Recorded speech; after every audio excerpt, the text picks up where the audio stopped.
इस मूवी में हम देखेंगे समंदर में मौजूद विशाल क्रैकन को, जो कि समंदर में मौजूद जानदारों की हिफाजत करते हैं। यहीं पर हम एक मरमेड क्वीन को देखेंगे, जो कि समंदर पर कब्जा करके सभी जानदारों को अपना गुलाम बनाना चाहती है। वो एक टीनेजर क्रैकन को कैसे बेवकूफ़ बनाकर ये सब कुछ कर पाती है, इस मूवी में हम देखेंगे। मूवी बहुत ही इंटरेस्टिंग होने वाली है, आप जल्दी से इसे लाइक कर दें।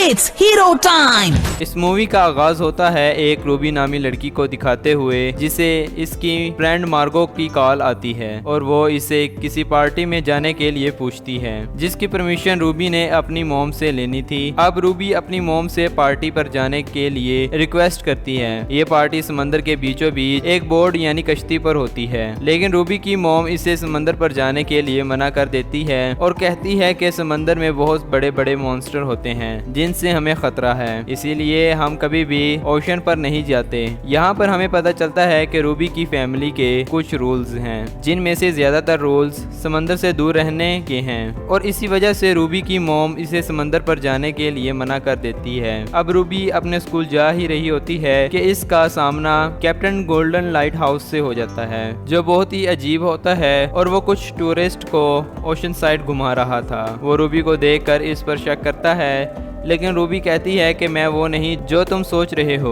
मैं कनाडा से हूँ, इसलिए मेरा रंग ब्लू है। इसकी ये बात सुनकर कैप्टन वहाँ से चला जाता है। अब रूबी को इसकी फ्रेंड्स ड्रेवन, मार्गो और ट्रेवन की वीडियो कॉल आती है। रूबी कहती है कि मेरी मॉम ने ओशन पार्टी पर जाने के लिए मना कर दिया है, इसलिए हमें प्लान बी पर अमल करना होगा, यानी हम सब मिलकर घर पर पार्टी करेंगे। इतने में ही रूबी अपने दोस्तों के पास पहुँच जाती है। इसके तीनों दोस्त ओशन पार्टी पर जाने के लिए एग्री होते हैं अपने अपने दोस्तों के साथ, रूबी के अलावा। रूबी के फ्रेंड्स इसे मनाने की बहुत कोशिश करते हैं, लेकिन रूबी अपनी मॉम की वजह से पार्टी पर नहीं जा सकती। अब रूबी को ट्रेवन कहता है कि अगर तुम अपनी मॉम को बताओ ही ना कि हम ओशन पार्टी पर जा रहे हैं तो कैसा होगा, जिस पर इसके सभी दोस्त इसे चलने के लिए मना लेते हैं और रूबी भी मान जाती है। रूबी अपने फ्रेंड कॉर्नर के साथ ओशन पार्टी पर जाना चाहती है, क्योंकि रूबी कॉर्नर को पसंद करती है, लेकिन वो इसे बता नहीं पाती। अब रूबी हिम्मत करके कॉर्नर के पास आती है। रूबी कॉर्नर से पार्टी पर जाने के लिए पूछना चाहती थी, लेकिन वो घबरा जाती है और उल्टा सीधा बोलना शुरू कर देती है। रूबी के पास कॉन्फिटी गन होती है, जो कि इसे इसकी फ्रेंड ने दी होती है। क्लेमन इस कॉन्फिटी गन को उठा लेता है और इसे देखने लगता है। गलती से कॉन्फिटी गन क्लेमन के मुंह पर चल जाती है, जिससे क्लेमन समंदर में गिर जाता है। क्लेमन को तैरना नहीं आता, जिस वजह से वो गहरे समंदर में डूबता जा रहा था। रूबी ये सब देखकर घबरा जाती है और समंदर में छलांग लगा देती है क्लेमन को बचाने के लिए। बदकिस्मती से रूबी को भी तैरना नहीं आता। दोनों समंदर में फंस चुके थे। अब अचानक रूबी के हाथ और आंखें चमकने लग जाती हैं और एक पर्पल रंग की लहर निकलती है। ऐसा लग रहा था कि जैसे रूबी में बदलाव आ रहा है। रूबी क्लेमन को बचा लेती है और खुद भी समंदर से बाहर आ जाती है। अब रूबी को कुछ भी समझ नहीं आ रहा होता। वो क्लेमन को देखने के लिए जाती है। वहाँ पर वो देखती है कि खूबसूरत सी लड़की जिसका स्कूल में पहला दिन था, वो खुद को इंट्रोड्यूस करवा रही होती है। वो अपना नाम जेलसी बताती है और कहती है कि मैंने क्लेमन को बचाया है, जो कि समंदर में डूब रहा था। सभी स्टूडेंट इसके दीवाने हो जाते हैं। इतने में ही रूबी के हाथ दोबारा चमकने लग जाते हैं। वो ये देखकर बहुत ज्यादा कंफ्यूज हो जाती है और इसे महसूस हो रहा होता है कि जैसे वो बेहोश हो रही है। वो खुद को संभालती है और वहाँ से चली जाती है।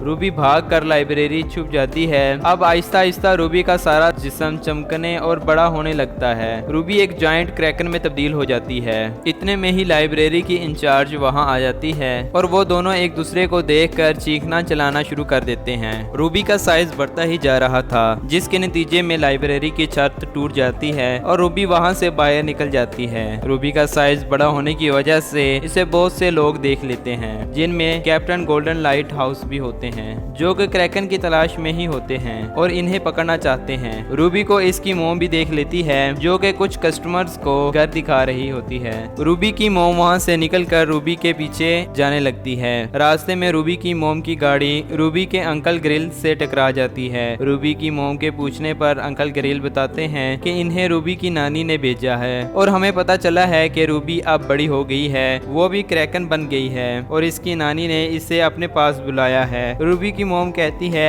ऐसा नहीं हो सकता और वो रूबी का पीछा करने लग जाती है।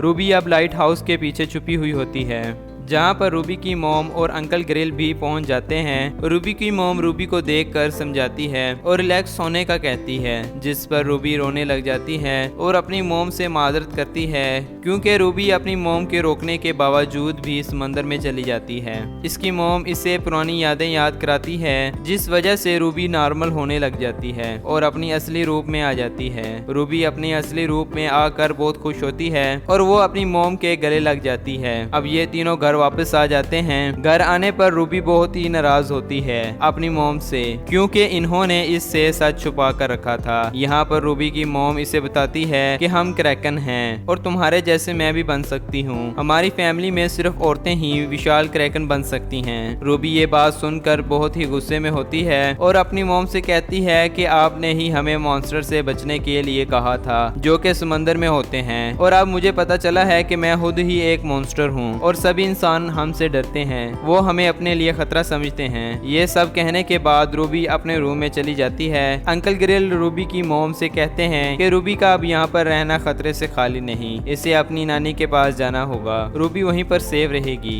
लेकिन रूबी की मोम अंकल ग्रिल को मना कर देती है और वहाँ से जाने का कहती है। ये सभी बातें रूबी भी सुन लेती है और सोचती है कि मोम अब भी मुझसे बातें छुपा रही है और वो फैसला करती है कि वो अंकल ग्रिल के साथ अपनी नानी के पास जाएगी। रूबी अपने घर से छुपकर भाग जाती है और अंकल ग्रिल को ढूंढ लेती है और अंकल ग्रिल से अपनी नानी यानी ग्रैंड मदर के बारे में पूछती है, लेकिन ग्रिल अंकल बताने से इनकार कर देते हैं। रूबी अंकल ग्रिल को चकमा देकर समंदर में कूद जाती है। समंदर में जाते ही रूबी की बॉडी बड़ी होने और ग्लो करने लग जाती है। रूबी ये सब देखकर बहुत ही हैरान और खुश होती है। इतने में ही अंकल ग्रिल भी वहाँ आ जाते हैं और रूबी से कहते हैं कि मुझे लगता है कि तुम दोबारा जमीन पर तो नहीं जाने वाली हो, इसलिए मेरे पीछे चलो। अंकल ग्रिल रूबी को क्रैकन के किंगडम में ले आते हैं। यहाँ पर रूबी को इसकी ग्रैंड मदर मिलती है जो कि क्रैकन किंगडम की क्वीन होती है। ग्रैंड मदर रूबी को देखकर बहुत खुश होती है और रूबी को गले लगा लेती है। रूबी भी अपनी ग्रैंड मदर को देखकर बहुत खुश होती है। इसे यकीन नहीं होता कि इसकी नानी एक क्वीन है। नानी के पूछने पर रूबी बताती है कि मेरी मॉम ने मुझे कभी नहीं बताया कि मेरी एक ग्रैंड मदर है और ना ही कि वो रॉयल फैमिली से है, जिस पर रूबी की नानी अपनी बेटी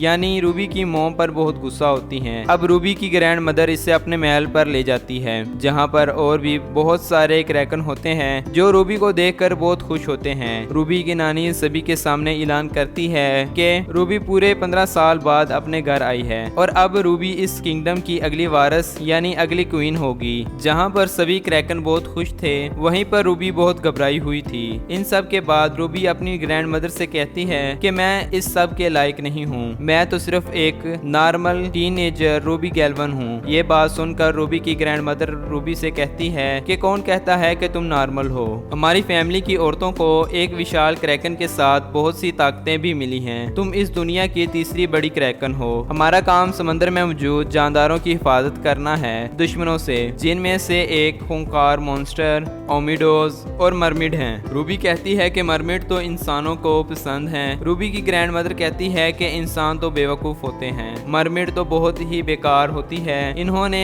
कई बार हमारी गद्दी छीनने की नाकाम कोशिश की है, लेकिन इनकी क्वीन मेरिसा वो तो समंदर पर कब्जा करके हर जानदार को अपना गुलाम बनाना चाहती थी। वैसे मरमिड क्रैकन का कुछ कर तो नहीं सकती थी, लेकिन मरमिड की क्वीन मेरिसा को एक हथियार मिलता है, एक ताकतवर हथियार जिसका नाम द ट्राइडेंट ऑफ ओशियंस होता है, जिसकी मदद से वो बहुत ज्यादा ताकतवर हो गई थी और इसने बहुत से क्रैकन को मार डाला। हमारा नामो निशान खत्म हो जाना था अगर तुम्हारी मोम ना आती। तुम्हारी मोम ने ही मरमिड मेरिसा को हराया और इससे हथियार छीन लिया और हथियार को छुपा दिया। तुम्हारी मोम के पास मौका था कि सभी मरमिड को खत्म कर सके, लेकिन इसने ऐसा नहीं किया और खुद जमीन पर जा रहने लगी। रूबी अपने मोम के बारे में ये सब सुनकर बहुत ही हैरान और खुश होती है। ग्रैंड मदर रूबी से कहती है कि तुम में भी बहुत सारी पावर्स हैं। मैं तुम्हें सिखाऊंगी कि इन्हें इस्तेमाल कैसे करते हैं ताकि तुम अगली काबिल क्वीन बनकर अपने लोगों और समंदर की हिफाजत कर सको। रूबी कहती है कि ग्रैंड मदर, मैं इस काबिल नहीं हूँ और वैसे भी मुझे इंसान पसंद हैं, मुझे क्लेमन पसंद है। रूबी की ग्रैंड मदर ये सब सुनकर कहती है तो फिर ठीक है, जैसा तुम चाहो। रूबी अपनी ग्रैंड मदर का शुक्रिया अदा करती है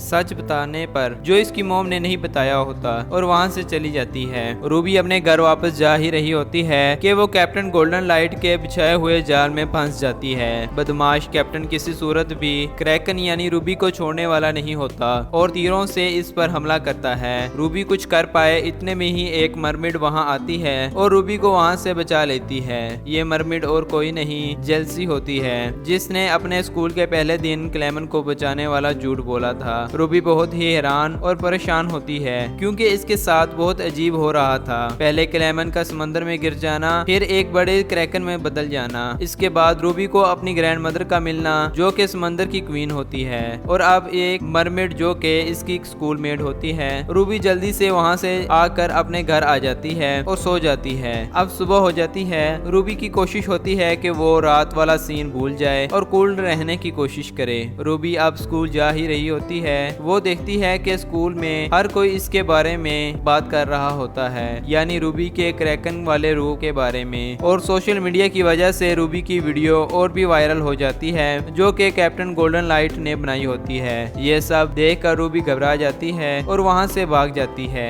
रूबी अब डरी हुई टॉयलेट में छुपी हुई होती है। इतने में ही जेल्सी भी वहाँ आ जाती है अपने कुछ दोस्तों के साथ। रूबी टॉयलेट से बाहर आती है और जेल्सी से बात करना चाहती है अकेले में। जेल्सी अपने दोस्तों को बाहर भेज देती है और रूबी की बात सुनने लग जाती है। रूबी पहले तो शुक्रिया अदा करती है कि इसने इसकी जान बचाई और फिर जेल्सी से पूछती है कि तुम्हें जमीन पर आए अभी एक दिन हुआ है और तुम सभी के साथ घुल मिल गई हो, पर मैं यहाँ पर बचपन से रह रही हूँ, मैं नहीं ऐसा कर पाई। क्या तुम मुझे नॉर्मल रहना सिखाओगी? जेल्सी कहती है कि तुम्हें नहीं लगता कि तुम नॉर्मल से बेहतर बन सकती हो और रूबी को जेल्सी समंदर में ले जाती है। वहाँ दोनों खूब इंजॉय करते हैं। दोनों आपस में घुल मिल गए थे और एक दूसरे से बातें शेयर करते हैं। जेल्सी बताती है कि क्रैकन और मरमिड की लड़ाई के बाद मरमिड को छुपना पड़ा। मुझे छुपना पसंद नहीं था, इसलिए मैं वहाँ से भाग गई और ओशन साइड पर आ गई जहाँ पर मुझे तुम मिली, जिससे मैं अपने दिल की बातें कह सकती हूँ। रूबी कहती है कि काश क्रैकन और मरमिड की लड़ाई ना होती, जिससे तुम्हें छुप कर रहना ना पड़ता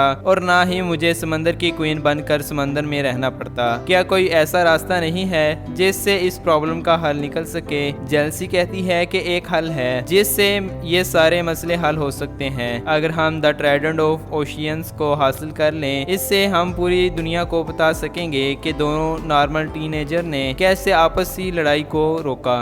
याद रहे कि ये ट्राइडेंट वही हथियार है जिसके बारे में ग्रैंड मदर ने रूबी को बताया था कि मरमिड कैसे इस हथियार को हासिल करने के बाद समंदर पर कब्जा करने की कोशिश करते हैं। लेकिन रूबी को ये सारी बात याद नहीं रहती और दोनों द ट्राइडेंट ऑफ ओशियंस को हासिल करने के लिए निकल पड़ते हैं। दूसरी तरफ रूबी की मॉम भी कैप्टन गोल्डन लाइट की न्यूज सुन लेती है, जिसमें कैप्टन कहता है कि मुझे क्रैकन को पकड़ने के लिए कुछ लोगों की जरूरत है जो मेरा साथ दें। यहाँ पर रूबी की मॉम को एक आइडिया आता है और वो रूबी के डैड, अंकल और भाई को कैप्टन की मदद के लिए भेज देते हैं। इनका मकसद कैप्टन गोल्डन लाइट को भटकाना था। दूसरी तरफ रूबी और जेल्सी भी वेल ऑफ सीज पर पहुंच जाती हैं। जेल्सी बताती है कि पूरे समंदर को यहाँ से ही एनर्जी मिलती है और तुम्हारी मॉम ने ट्राइडेंट को यहाँ छुपा रखा है। यहाँ पर सिर्फ क्रैकन ही जा सकते हैं। मेरी मॉम ने जाने की कोशिश की लेकिन वो नहीं बच पाई। रूबी को महसूस होता है कि वो अभी के लिए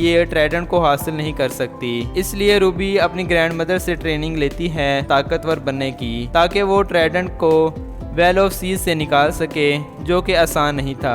ग्रैंड मदर रूबी को तेज बहाव में तैरना, आंखों से लेजर मारना और ज्यादा प्रेशर को बर्दाश्त करना सिखाती है। लेकिन इतना काफी नहीं होता। रूबी कई बार वेल ऑफ सीज में जाने की कोशिश कर चुकी होती है लेकिन नाकाम होती है। अब रूबी अपनी मॉम से एडवाइस लेने का फैसला करती है। दूसरी तरफ रूबी के डैड, अंकल और भाई कैप्टन गोल्डन लाइट को बेवकूफ बनाने में कामयाब हो जाते हैं। अब रूबी अपनी मॉम के पास आती है और सारी बात बताती है कि कैसे वो मरमिड की मदद कर रही है और ग्रैंड मदर से ट्रेनिंग ले रही है और इसे अब आपकी जरूरत है। रूबी की मॉम ये सुनकर रूबी पर बहुत गुस्सा करती है। रूबी को ये सब रोकने को कहती है, लेकिन रूबी कहाँ रुकने वाली थी। रूबी तो अपनी मॉम से पहले ही नाराज थी, लेकिन अब इसका गुस्सा नेक्स्ट लेवल तक चला जाता है और रूबी गुस्से में क्रैकन बन जाती है और वहाँ से चली जाती है। रूबी की मॉम अपनी मॉम के पास जाती है और सारा माजरा बताती है, जिस पर रूबी की मॉम और ग्रैंड मदर रूबी के लिए फिक्रमंद होती हैं। दूसरी तरफ रूबी बहुत गुस्से में होती है और वो गुस्से में द ट्राइडेंट ऑफ ओशियंस को हासिल कर लेती है और जेल्सी को देती है। यहाँ पर हमें जेल्सी की असल हकीकत पता चलती है जब वो ट्राइडेंट लेने के बाद अपनी असली रूप में आती है। जेल्सी ही मरमिड क्वीन मेरिसा होती है। मेरिसा ने रूबी का इस्तेमाल करके ट्राइडेंट हासिल किया जो वो खुद हासिल नहीं कर सकती थी, और अब वो इतनी ताकतवर हो गई है कि रूबी की मॉम से अपना बदला लेना चाहती है और रूबी पर भी हमला कर देती है, जिस वजह से रूबी बेहोश हो जाती है और मेरिसा रूबी की मॉम को खत्म करने के लिए चली जाती है। वहाँ पर रूबी की मॉम और ग्रैंड मदर की मेरिसा के साथ लड़ाई होती है। जहाँ पर लड़ाई चल रही थी वहीं पर रूबी के स्कूल की पार्टी थी, जिसके लिए रूबी और इसके फ्रेंड्स तैयारी कर रहे थे। पार्टी में मौजूद हर स्टूडेंट इन्हें देख रहा था। दूसरी तरफ रूबी के अंकल ग्रिल रूबी के पास आते हैं और रूबी को हौसला देते हैं, जिस पर रूबी खुद को संभालती है और वहाँ से निकल जाती है। रूबी भी अब मेरिसा के साथ लड़ने लग जाती है। मेरिसा इन पर भारी पड़ रही थी। लड़ाई के दौरान रूबी अपने दोस्तों को भी बचाती है, जिस पर सभी रूबी का साथ देते हैं। अब रूबी अपनी मॉम और ग्रैंड मदर से कहती है कि हमें मिलकर ट्राइडेंट पर हमला करना चाहिए। अब वक्त आ गया है कि ट्राइडेंट को खत्म किया जाए। तीनों मिलकर ट्राइडेंट पर लेजर से हमला करती हैं, जिसके नतीजे में एक बहुत बड़ा धमाका होता है, जिसमें ट्राइडेंट खत्म हो जाता है और मेरिसा अपनी असली शक्ल में आ जाती है और इसे कैप्टन गोल्डन लाइट पकड़ लेते हैं। खतरा अब टल गया था, सभी बहुत खुश होते हैं। अब रूबी भी पार्टी में चली जाती है और वो बहुत ही खूबसूरत ड्रेस में होती है। इसी के साथ इस मूवी का इख्तिताम होता है। अगर आपको इस मूवी की एक्सप्लेनेशन अच्छी लगी तो आप इस मूवी को लाइक कर सकते हैं, और अगर आप इस चैनल पर नए हैं और मज़ीद ऐसी वीडियोस देखना चाहते हैं तो आप हमारे YouTube चैनल को सब्सक्राइब और दोस्तों के साथ शेयर कर सकते हैं।